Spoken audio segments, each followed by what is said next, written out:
Once again, a very good evening to you and welcome to this episode of Family Matters. My name is Purity Museo, and tonight we discuss matters disability and mental health. Experts say that stigma is pushing the physically challenged persons to some dangerous situations. We will be learning what these situations are. And also, according to the World Health Organization, about 15% of the world population is suffering from one or two disabilities. Also, disability has been linked to mental illness and also a biggest contributor to the global disease burden. That is what we are talking about. The hashtag to use is Family Matters, KBC at Purity_Museo and at KBC Channel 1 News. Now help me welcome our special guests tonight, and next to me is Jen Anyango. Jen Anyango is the director for the Polycom development. She deals more with helping people living with different kinds of challenges. And next to Anyango is Violet Imbo, and Violet Imbo is one of the ladies that will be sharing with us some of the struggles that people living with different kinds of physical challenges go through, and the kind of help they really need and the one that is available. Next to Violet is Emily Obiso, and she shares a similar story, though with a different kind of a story. She will also be really opening her life or telling us about her life journey and struggles with the kind of challenge she is struggling with. But most importantly, we have Dr. Chitayi Murabula, who is a consultant psychiatrist, and he is the man to put into perspective why and how mental illness and disability correlate. Welcome, ladies and gentlemen, to the show, and thank you so much for making time for us. Thank you. Yes, and Violet and Emily, allow me to start with you. Yeah, sure. Maybe you could, when you talk about disability and all that, maybe Violet, beginning with you, you could tell our viewers what kind of a challenge that you are struggling with so that they can understand where you're coming from. Okay, as you have said, I'm Violet Imbo. I work for EDAN. EDAN is Ecumenical Disability Advocates Network, and I went to school like any other person. I passed so well. I went to college. Then after that is when I noticed that discrimination is real, because employers were shying away from employing me. Yeah. Maybe you could tell our viewers why were the employers shying away? What kind of challenge are you facing right now? Because everyone is seeing you fine, but the truth is that you are experiencing some physical challenges. Maybe if you don't mind, what exactly are you going through? Yeah, I have a physical disability. My left leg was affected by polio when I was a young girl of 2 years. So those days, the polio virus was very strong, not like now that awareness has been done so well that immunization is being taken door to door. So my going to school, my mom felt like I should not go to school because she felt like other children will beat me. Another thing, she felt like the school was far. So she wanted to keep me home. And my sisters could not allow that. They were big, they knew the goodness of school. I was the last born. Yes, and you will be telling us the challenges that you faced after one of your legs was affected by polio. Sure. All right, once again, Emily, thank you so much for coming to the show. Kindly let our viewers understand what kind of a challenge that you are struggling with so that they understand where you're coming from as we move forward. Okay, nilizaliwa hivyo. After 2 months nikizaliwa, niliambiwa tu because I was very young. Nilizaliwa kama niko hivyo. Shinda na polio nilini affect. So niko physically challenge niko hivyo. So challenge yangu ni kubwa. Siwezi fanya kazi nzito. Kusoma nimesoma na wengine pamoja, sijabaguliwa, sijasoma shule ya walemavu. Nimesoma na wanafunzi wengine kama tu msichana ambaye ana ulemavu, niko tu kama hao sawa. Lakini challenge ilifika nikienda secondary, nilikuwa na shida kubwa. Kwa kienda hii shule unaambiwa wewe huwezi punishment kama hii. Na punishment ile iko rahisi kama ni kufagia ama kuosha vyombo. Lakini nilisikia niko sawa, sikuona ati nimebaguliwa ama nini. I felt I'm so good. I'm just like my fellow student. But wakunidharau ama wanichekelee kama vile wengine. Ukitembea kuangalia, no. I felt just I was good like them. Kufanya kazi nafanya kama hao sawa. Kama ni kusoma tunasoma pamoja. Nilikuwa mwerevu tu kama hao. Yeah. And maybe you will also be sharing with us, especially that's a very success story in this era for as people continue to fight the stigma, especially for those living with different kinds of disability. Dr. Chitayi, let me welcome you once again to the show. And the two guests that we have today, that we were privileged to have today, they are talking about challenges and stigma. First, is there a relationship between disability and mental health? These challenges that the people with different challenges go through, do they somehow affect their mental wellness? Thank you, Purity, for hosting us today. And I'd just like to say that to begin with, it's good to put into perspective what is disability, because traditionally, when someone hears about a person living with disability, they immediately think about someone in a wheelchair. Yes. That has been traditionally the thinking. However, with time, now disability, the definition is broader, and it's been recognized that many different conditions, mostly the physical conditions, illnesses, and mental disorders can lead someone to have a disability. And therefore, what's important is for us to be able to appreciate what is this thing called disability, you know? And so it is basically someone having an impairment in their body or in their mental state that can potentially limit their participation in the activities of life.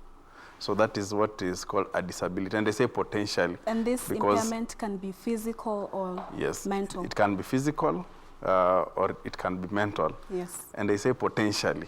Because this, the idea of disability comes around when this, that impairment interacts with the societal attitudes, one, and also the environment, so that a person may encounter a physical impairment that, or a mental impairment that will not lead to disability if adjustments are made sufficiently to help them participate in life. A good example is a gentleman called Stephen Hawking. He's a British scientist, very well renowned, who suffered from a very serious illness called motor neuron disease. At the age of 20, he was diagnosed with that disease. Now, that disease has a life expectancy of about 29 months average. However, this gentleman lived to be the age of 76, and I think he passed on last year, having accomplished so much.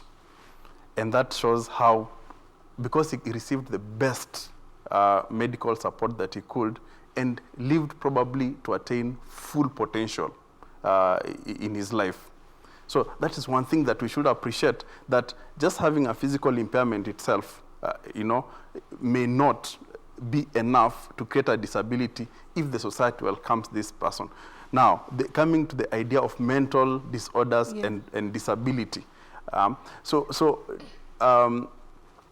Mental disorder can be a cause or a consequence of a physical disability. It can be, I mean, a physical disability, you know, the mental disorder can either result, you know, in someone having a mental disorder, and a mental disorder can also result in someone being described as having a disability. You know, because we are looking at the idea of disability as a person having difficulties in certain areas such as communication and understanding, taking care of yourself, movement, being able to interact with others, participating in life's activities like domestic work, leisure activities, work, school, and also just participation in activities within the community. So those are the areas that that are looked at. Yes. And if you look at the leading causes of disability worldwide currently, about 4 of them can be considered to be to be mental in origin, and 6 are from other areas. So just to mention quickly, yes, the ones that are mental in origin, we have 1 is depression, 2 is alcohol use problems, another one is bipolar problems, and the 4th is schizophrenia. So those 4 are mental conditions that are leading causes of disability. And what sort of disability exactly do they lead to? Yes. So as I told you that when looking at what assessing someone as having a disability, we look at those areas that I mentioned earlier, and one of them is being able to understand and communicate, being able to take care of yourself, being able to interact with others, being able to participate in life's activities like work and school and so on, and being able to participate in community activities. So you look at someone, for example, who has depression, they may have limitations.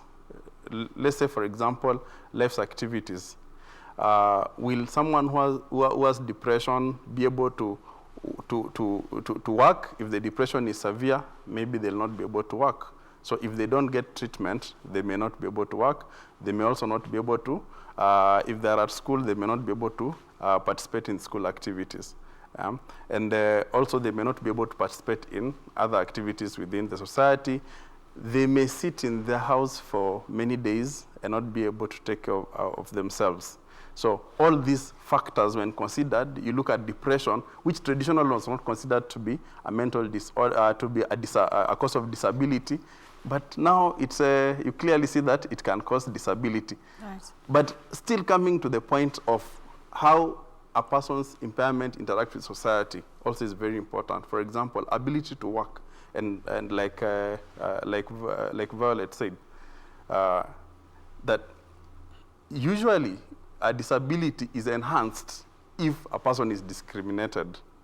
So that in the case of a person with either physical disability or even an issue like depression, you see, if someone was looking for a job and then they passed the interview well, and at the end of the interview they said that I was, however, diagnosed with schizophrenia 10 years ago, and I was admitted in a hospital, in a mental hospital, and then I was discharged, and now I'm very stable, I'm taking medication, and I can work.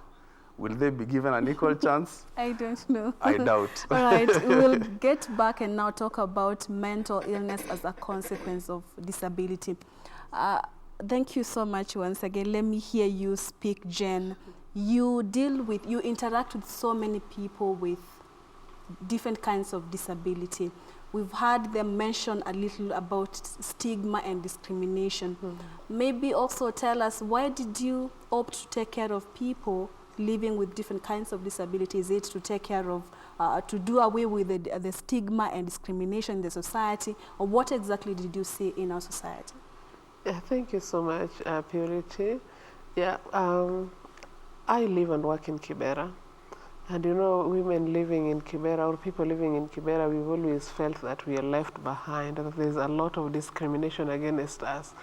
So what I thought of is that if I'm thinking that I'm being discriminated because I live in the slums, yet we have people living with disability in the slums as well, what would they be facing?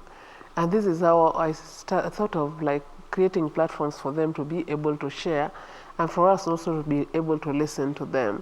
And I was also looking at this, the concept of leaving no one behind, which everyone is talking about right now. So I was like, if we are talking about leaving no one behind, as a slum woman, I feel that I've been left behind. And here we are with people living with disabilities in the slums. You know the challenges that we are having in the slums. We don't have running water. People must go for water. We have our drainages everywhere, so people must jump, and people must, you know, we have all these things. We have fire in Kibera always. And then you ask yourself, what if, you know, there's fire and we have someone who is deaf, or maybe the normal people living with disability, how do they run when people have to run? So it's a serious challenge that is in the community, and I thought, okay, the world should know. They should not just be talking about persons living with disability without having that specification of the people living with disability within the slums. All right. You will also tell us the challenges that you have seen them go through. But because we have Violet, at what age did you contract polio, and after it affected you, now you could take us through the journey, what exactly you went through till now? I was affected at 2 years old. I was born like any other normal child. I was playing and running, then it was like a measles. My mom thought it was measles. Then she feared taking me to the hospital because children around that area, they got measles, they were taken to the hospitals, and they died. But I think they were taken too late.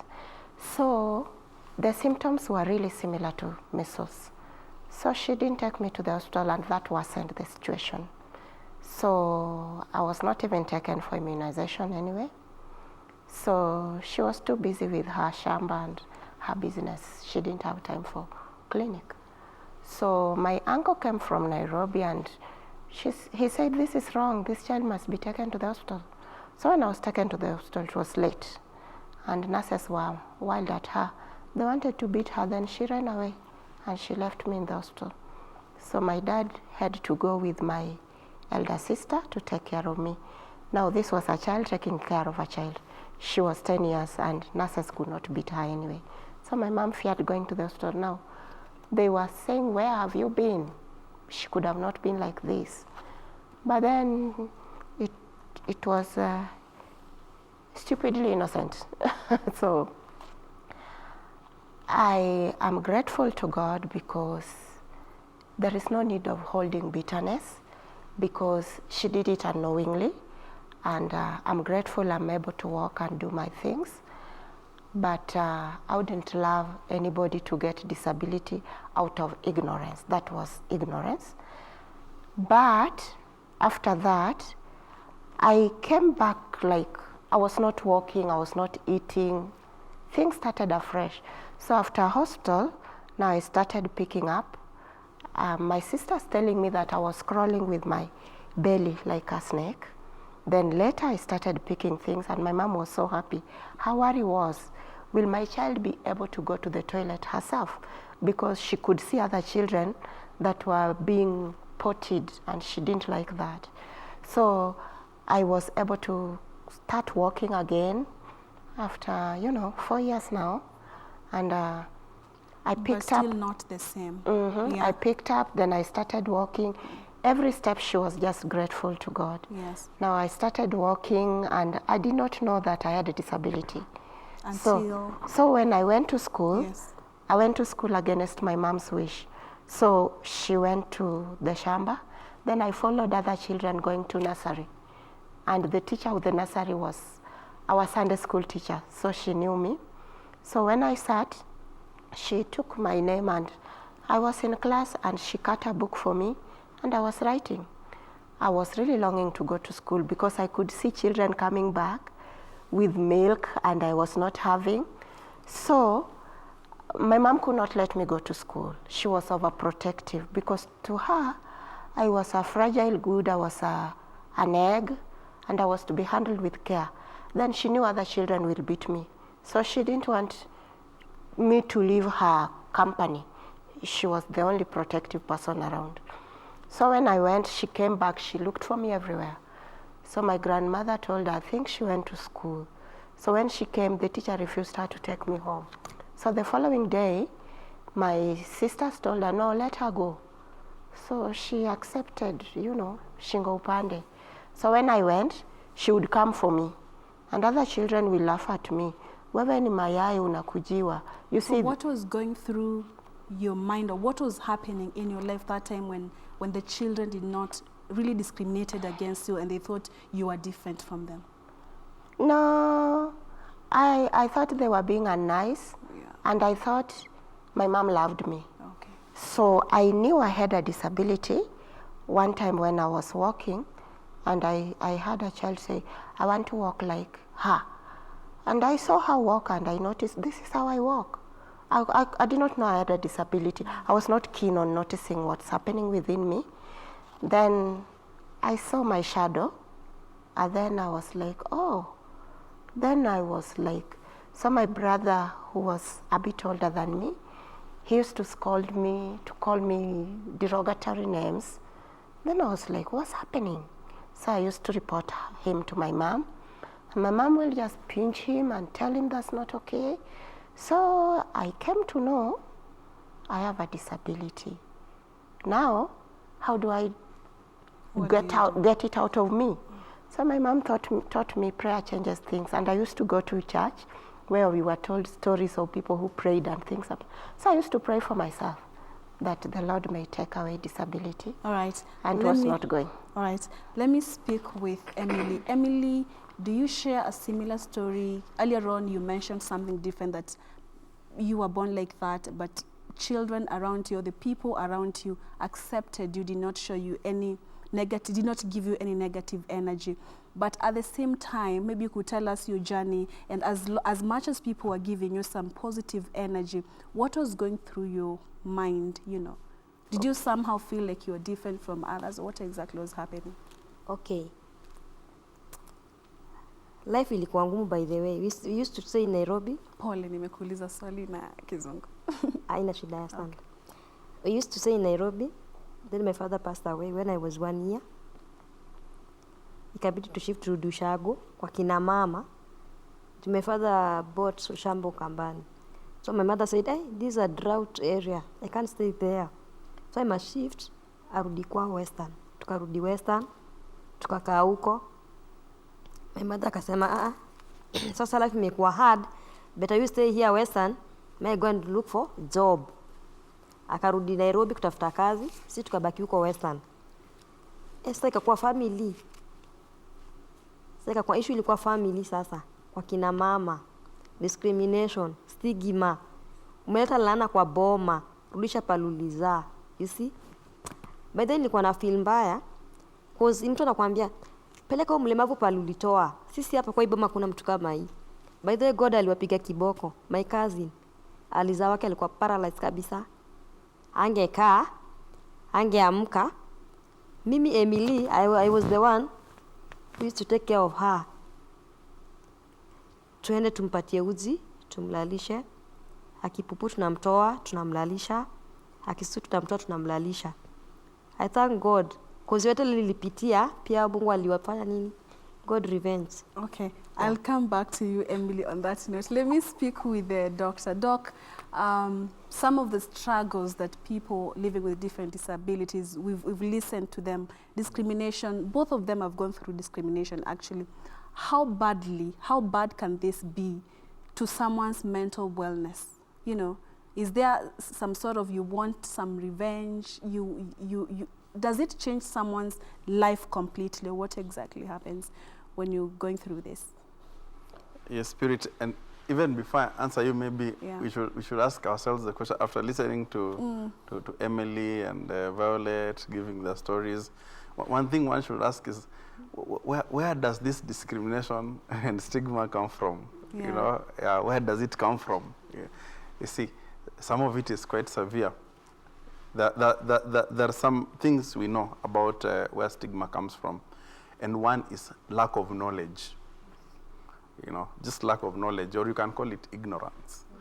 From what she says, immediately you start associating a disability with curses. You know, and that kind of thing, or punishment from God or the gods.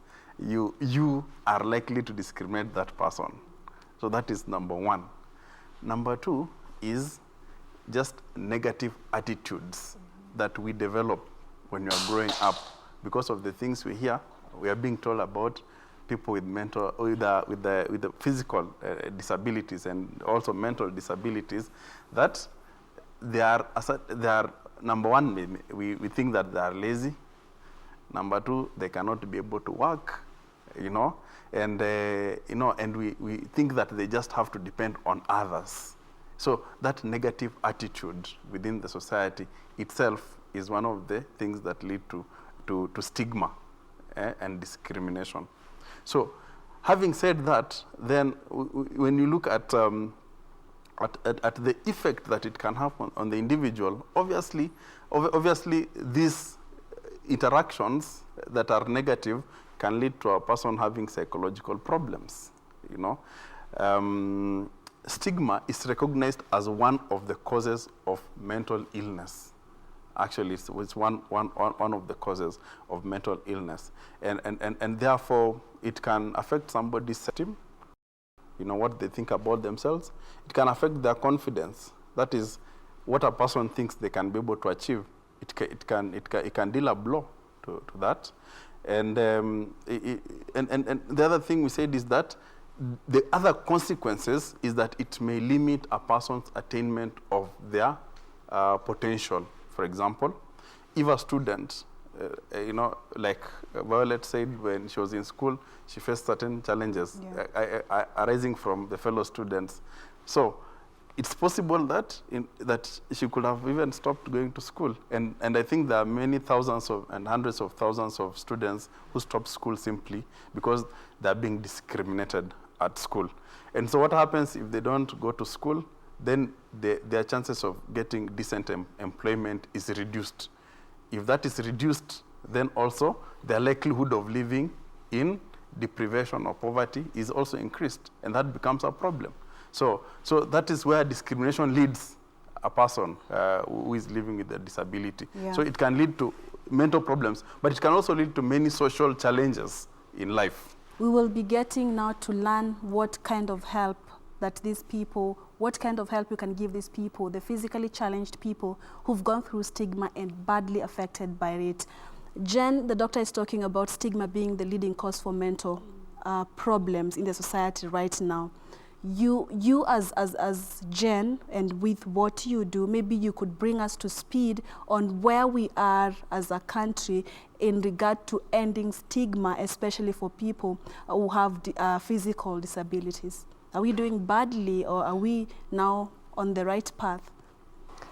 I don't think we are not doing so well because we don't have the right facts. We have been carrying out this research on the one I mentioned before, on multiple discrimination against women living with disabilities, especially those living in the slums. And what is interesting is that we don't even have current data on the status of things. We don't even know how many women have disability in this country.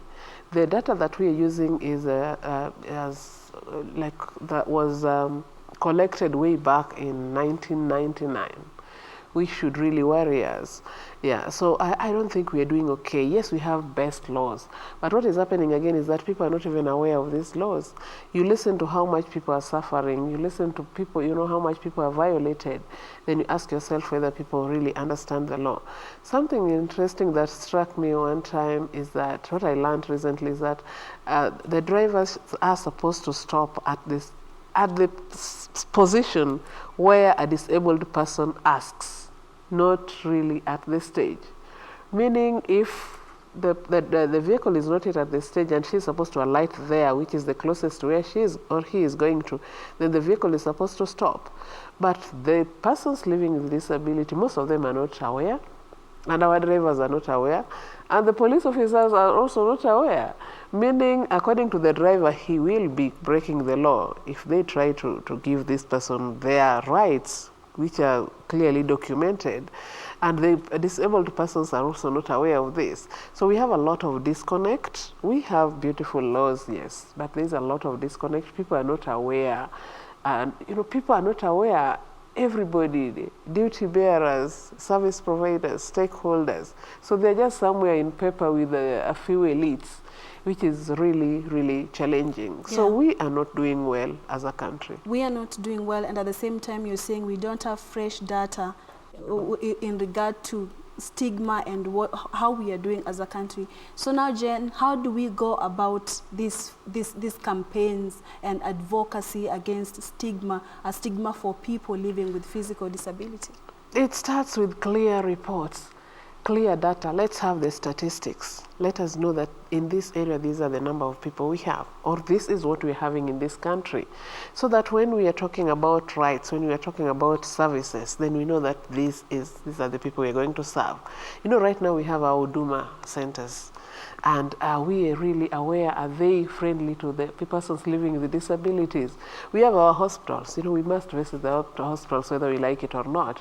So we look at someone who is visually impaired, and then you're told to, go to number sitter.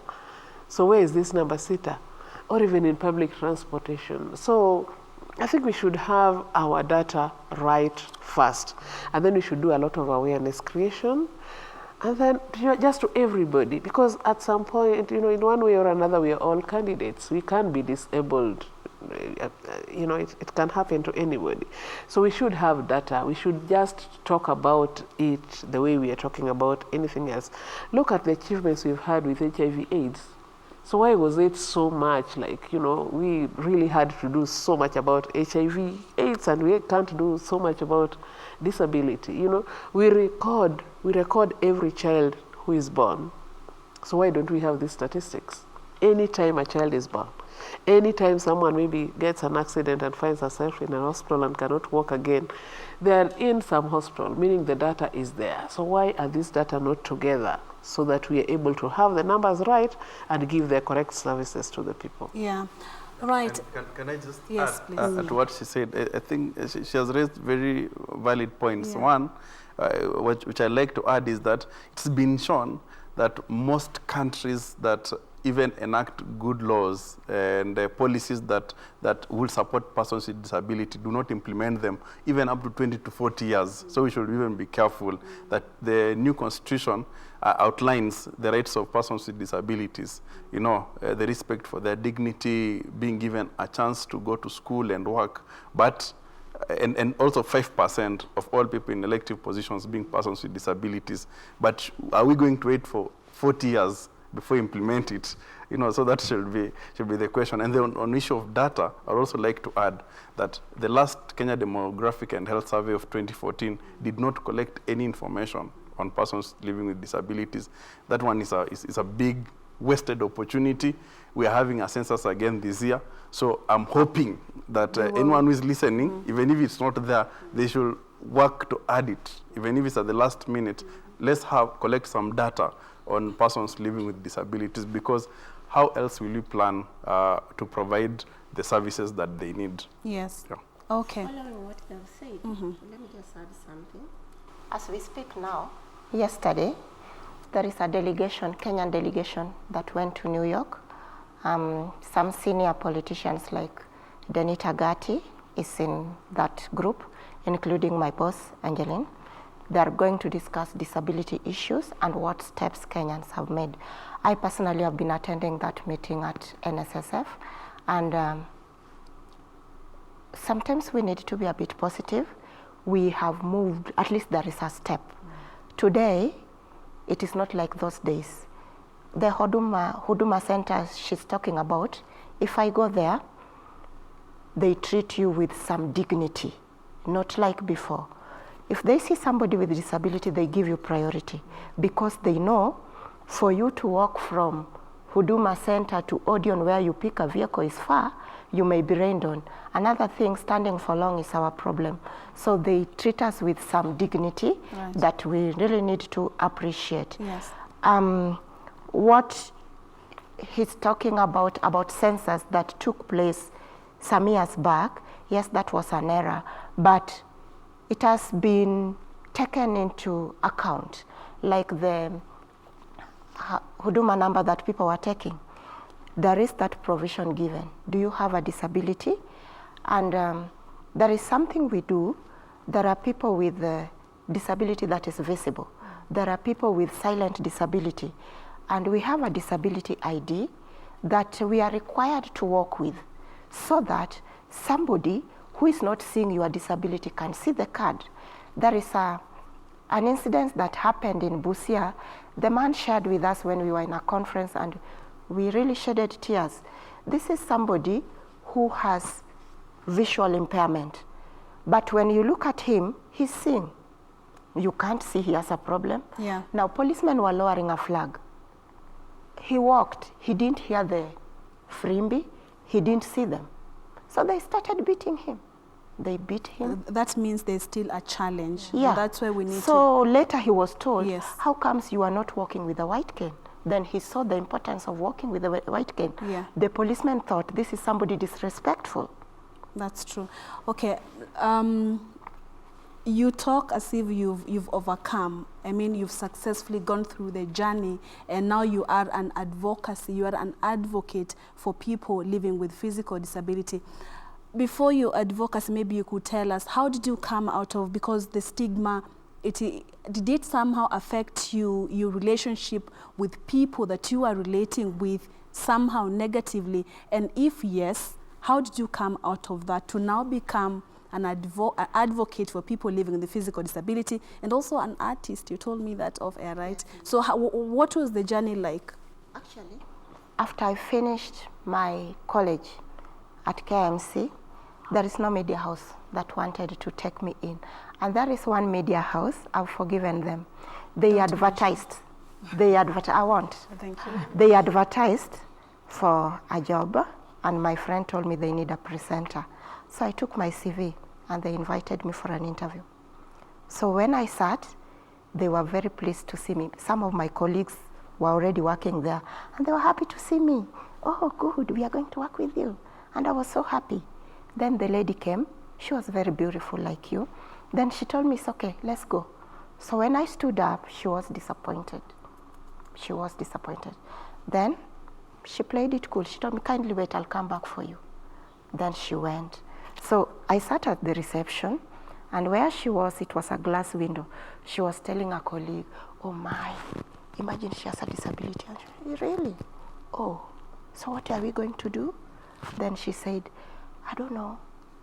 Then she told me to wait. I waited. So later she came back. Then she told me, kindly go back. We will call you later. And I knew this was open discrimination.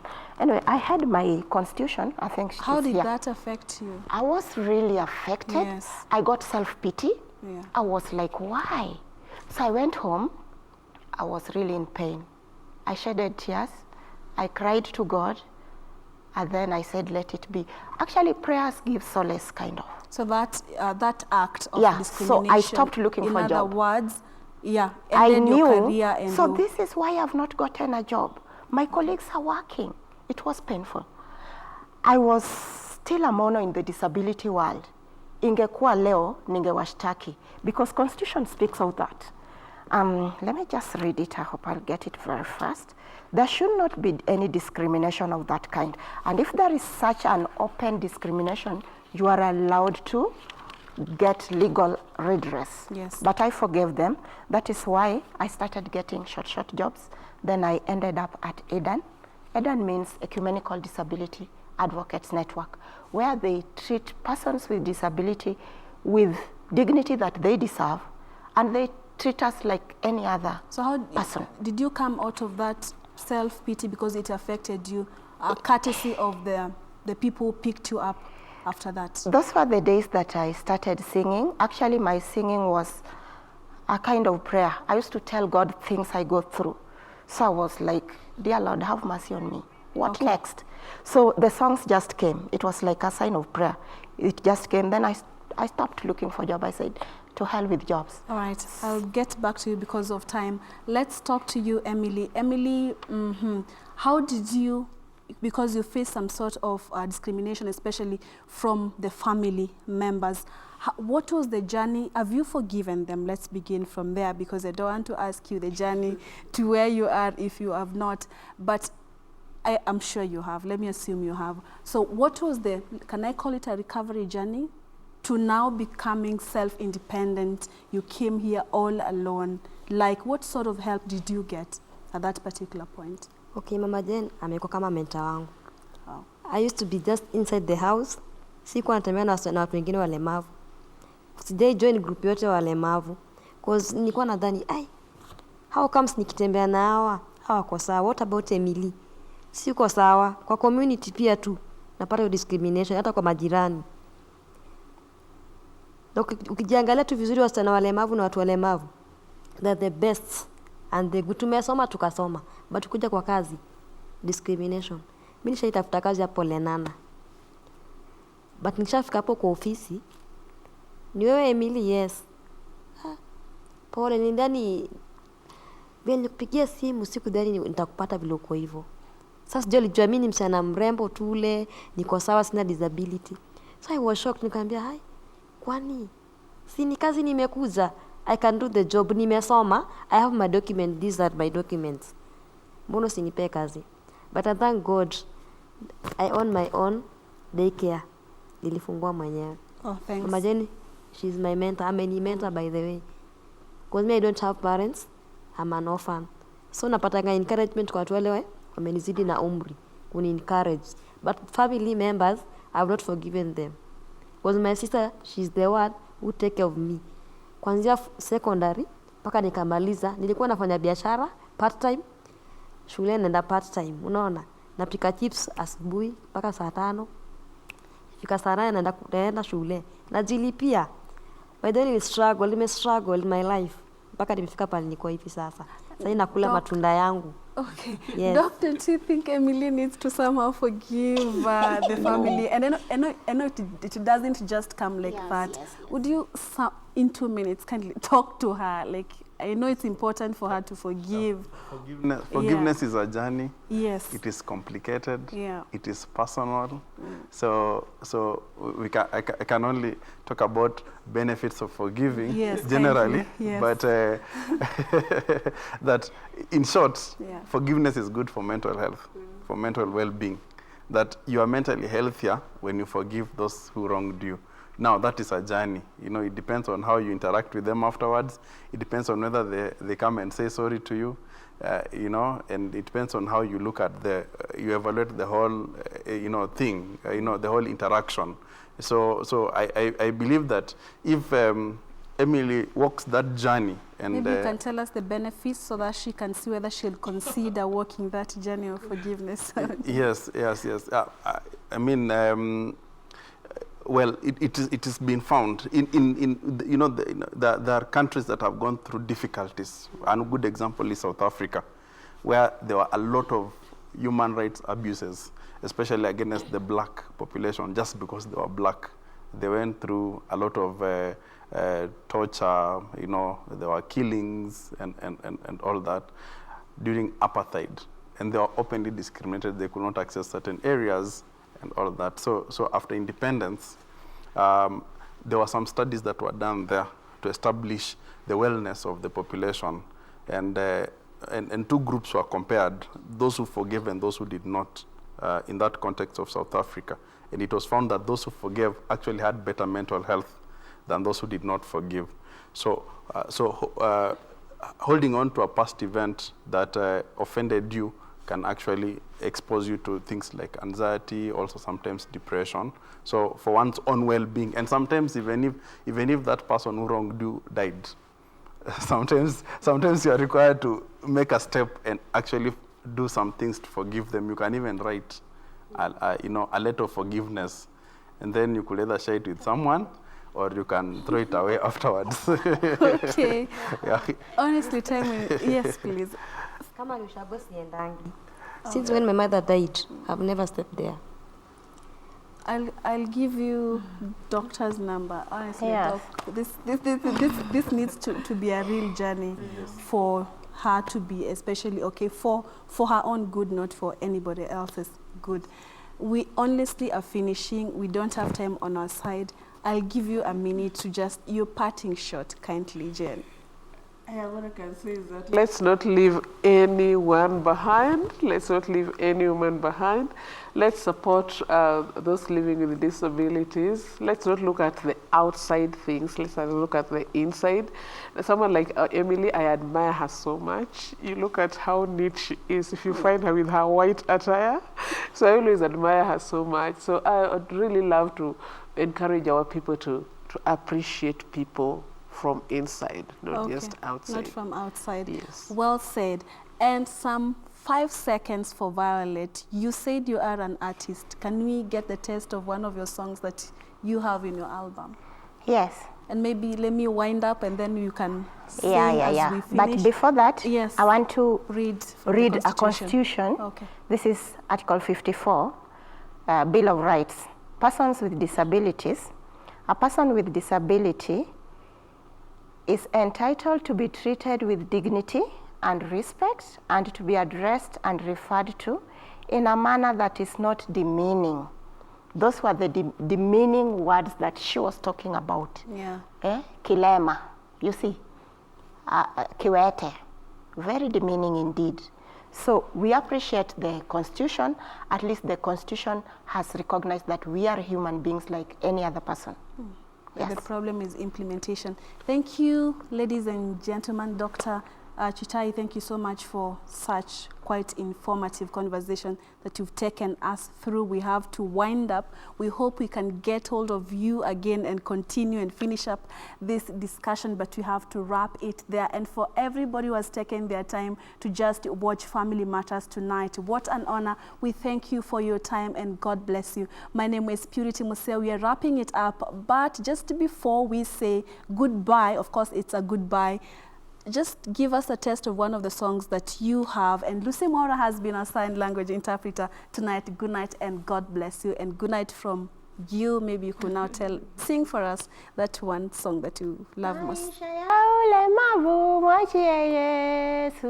Mwachie Yesu, mwachie Mwokozi wetu. Maisha ya ulemavu, mwachie Yesu.